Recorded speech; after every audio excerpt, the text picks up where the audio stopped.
Bismillahirrohmanirrohim.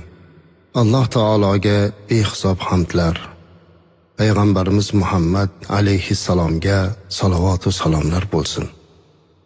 Ya Allohim, bizlarga ato etilgan osoyishta hayot, sihat salomatlik, halol rizq va farzand va nabiralar ne'mati uchun senga shukronalar aytamiz.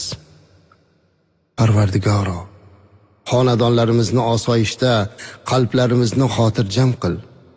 Oilalarimizga ahillik, dasturxonlarimizga to'kinlik, hayotimizga fayz ato et. Ya Rabbim, farzandlarimizni din va diyonatli, ilmli, odobli qilib kamolga yetkaz.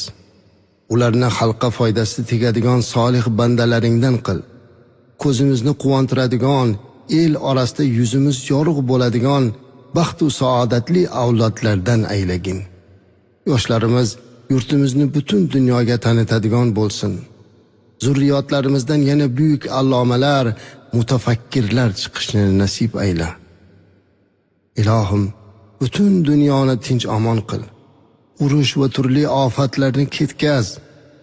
Yurtimizni tinchligini, farovonligini bardavom ayla. Osmonimizni musaffo, balo qazolardan uzoq qil. Sinovli paytlarda sabr va matonat ber. Ya Allohim, keksalarimizni sog' va salomat qil.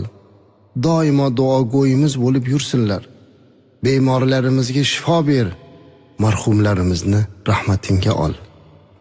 Ya Rabbim, ilm va ish bilan musofirchilikda bo'lib turgan hamyurtlarimizni safarlarni bexatar qil.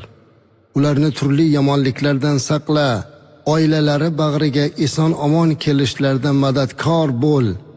Barcha musofir vatandoshlarimizni sani o'zingga omonat ayladik. Ya Rabbim, Ilohim, yerlarimizni unumdor qil. Dehqonchilik, bog'dorchiliklarimiz, hosillarimizga baraka, tadbirkorlarimizning ishlariga rivoj ber. Qilayotgan xayr va saxovatlarni qabul ayla. Muhtaram davlatimiz rahbari boshchiliklarida inson qadri uchun qilinayotgan islohotlarni barqaror qil. Prezidentimizga yanada kuch, g'ayrat va salomatlik ber. Yurti, vatani uchun qilayotgan har bir ishlarida o'zing madadkor bo'l. Ya Alloh, yurtimizni yomon nazarlardan saqla. Xalqimiz birligi, farovonligi, mehr oqibatini ziyoda ayla. Mahallalarimiz rivoji, jamiyatimiz yuksalishi, din va qadriyatlarimiz ravnaqi yo'lidagi rejalarimizni ro'yobga chiqar. Allohim, 2026-yil barchamiz uchun xayrli, barakotli yil bo'lsin. Ya Alloh, ixlos ila qilgan duolarimizni mustajab qilgin.